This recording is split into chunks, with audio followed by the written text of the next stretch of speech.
Now we're going to start cutting our next size petal, which is the smaller of the two medium-sized petals, and we're going to cut anywhere between 5 and 10 of those. It really depends on how full you want your peony to be. This one's just going to be sitting next to one of the larger ones that I've already made, so we're only going to cut 5 petals this time.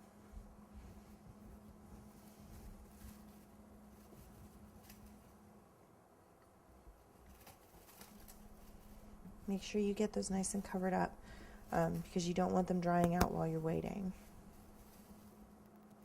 Alright, now if you want a little more fluffiness in the middle of your flower, a little more separation between your petals, one of the easiest things you can do is if you just take a normal paper towel and you rip off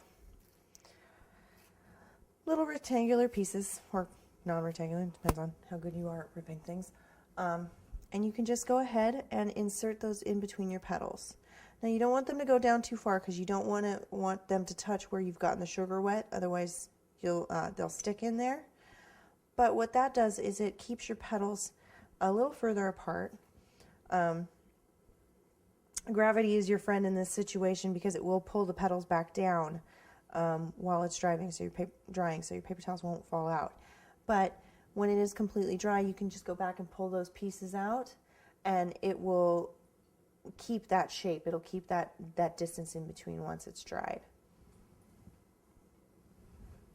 So now we're going to move on to our medium petals, our medium small petals, and like I said, this one is not going to be as large of a peony, so we're only going to do 5 of these. So this is exactly the same as the first 10. You're going to vein it, you're going to dust it, and then you're going to use the ball tool to give it that ruffling and thin the edges, as well as to go ahead and cup the petal so it keeps that that rounded shape.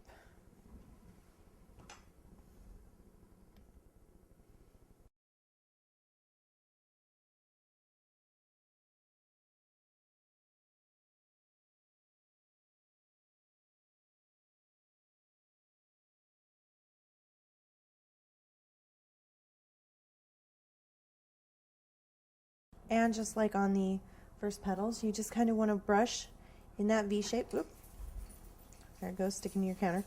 In that V shape, up one side, up the other, and a little bit up the middle. And you don't want to get it too sticky, you don't want it to get too wet. And then you just start your placement.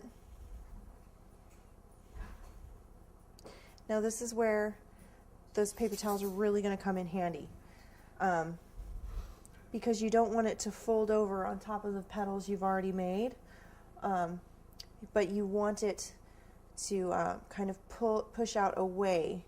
So go ahead and stick that in there. You'll see it creates that distance. So once it dries and it's hard, you can go ahead and pull that out, and it'll keep that nice cupped shape, but it won't overlap the petals you've already painstakingly put on there. And if they fall out, just shove them back in. You do want to make sure, because you'll notice, especially with this second cutter, that there's a split in your petal.